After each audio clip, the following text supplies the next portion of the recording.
Bonjour à tous, comment vous allez? Vous allez bien? Je vais magnifiquement bien, je sais que vous aussi vous allez magnifiquement bien. Alors, aujourd'hui nous allons voir la chronique 23. Dans cette chronique 23, on va se questionner sur un point sensible. On va se dire que le marketing de réseau que nous connaissons aujourd'hui peut avoir un impact sur le développement économique d'un pays, si tout le monde s'y met, bien entendu. Alors, on va essayer de comprendre comment ça peut se faire. Mais avant ça, on va d'abord essayer de nous questionner sur les éléments que nous aurons derrière faire la présentation. D'abord, quoi le développement? Comment est-ce que nous voyons le développement économique? Ou le développement en général? Je préfère être sur le développement en général. Le développement a des piliers. Le développement a des piliers. Dans les piliers, certains vont parler de la terre. La terre. Dans la terre, il y a plein d'éléments qui tournent dans la terre. Il y a le sous-sol qui est là. Là-dedans, il y a tout, des richesses. Plein de richesses, plein de ressources dans ce sous-sol. La terre même dans l'agriculture. Parce qu'il faut d'abord qu'il y ait un grenier. Il faut d'abord qu'on atteigne même la suffisance alimentaire. Dans un pays avant d'aller se développer, je vous ai parlé un peu des besoins de semences lourdes. On ne peut pas parler de quand il y a des gens qui n'arrivent pas à manger. Il y a des gens qui n'arrivent pas à s'éduquer. Il y a donc le capital. Et le capital, donc quand il y a découvert la terre, il faut nous mettre le travail. Il y a le travail. Il faut que les gens comprennent qu'il faut travailler. Il faut créer des industries. On va aller à une ressource minière. C'est la terre qui offre cette ressource minière. Il faut donc que les gens soient prêts à travailler, à retrousser les manches, travailler pour valoriser cette ressource minière. Il faut que les gens soient prêts à lancer dans l'agriculture, la grande agriculture. Il y a donc après, donc, l'autre pilier, c'est le capital. Il faut voir le capital.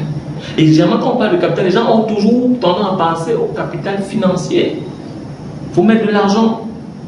Il faut toujours de l'argent. Mais il y a aussi le capital humain. Ce qu'on appelle, je pense, le capital industriel. Parce que les gens mettent de tête là. Parce que si vous avez de l'argent, vous avez la terre, vous avez les gens, et que le capital, c'est juste de l'argent là. Comment l'argent va faire pour mettre en place tout ce qu'il faut pour la transformation? Oui, on peut acheter des machines, mais il faut quand même l'intelligence de l'homme qui va implémenter un certain nombre de choses. Maintenant, il y a l'entrepreneuriat. Aucun pays ne se développe sans entrepreneuriat. Les gens doivent avoir cette culture d'entrepreneuriat. On doit avoir cette culture d'entrepreneuriat. Si cette culture d'entrepreneuriat n'existe pas, il y a un problème. Donc on doit rentrer dans l'éducation. C'est l'éducation qu'on nous a imposée. Est-ce qu'on ne peut pas revoir cette éducation-là? Cette école-là qu'on nous impose, où on va chercher le diplôme, le papier, puis on va s'aligner pour chercher un travail, pour chercher à travailler pour quelqu'un qui a créé son entreprise. Pourquoi on ne peut pas réfléchir que non, mais dans notre cerveau, on peut créer nous-mêmes? Là, là, nous avons parlé des 4 facteurs de développement. Ce sont des facteurs de développement, des facteurs qui permettent à ce qu'il y ait écologie et développement. Il y a des piliers.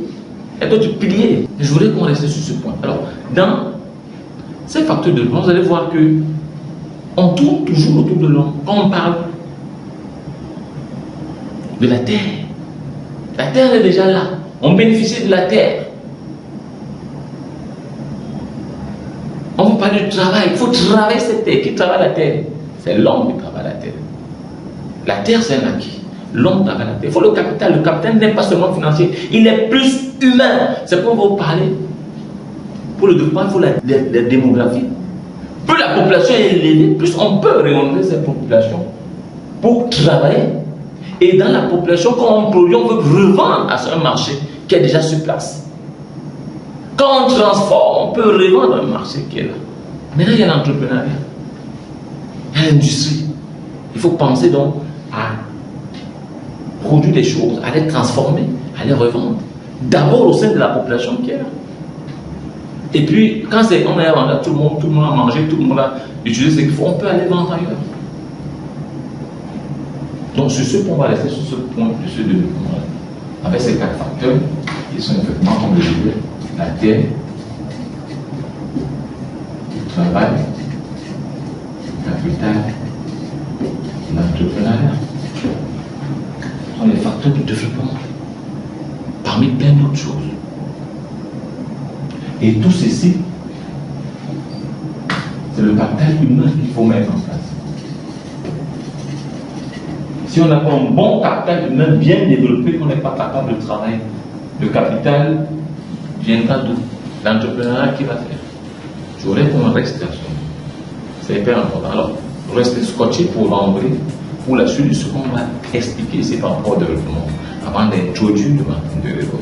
Je vous dis à très bientôt. Partagez, aimez partout. Je suis Patrice Sombre, milliardaire. Je vous aime.